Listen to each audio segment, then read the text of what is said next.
ए, ऐक ना. हा बोल. मी कोण आहे सांग ना.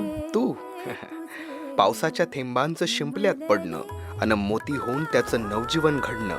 अगदी तसंच अनोळखी अनोळखी म्हणत असताना अचानक एकमेकांची सवय होऊन जाणं म्हणजे तू. मोगऱ्याचा दरवळणारा मनमोहक गंध, चुकलेच कधी वाट तर दिशा दाखवणारा दीपस्तंभ म्हणजे तू. नकळत जडलेला एक स्वैर छंद, मनापासून जपावासा वाटणारा हा रेशीम बंध म्हणजे तू. हसवणाऱ्या फसवणाऱ्या तर कधी कंटाळवाण्या गप्पा, मनात निर्माण झालेला आठवणींचा कप्पा म्हणजे तू.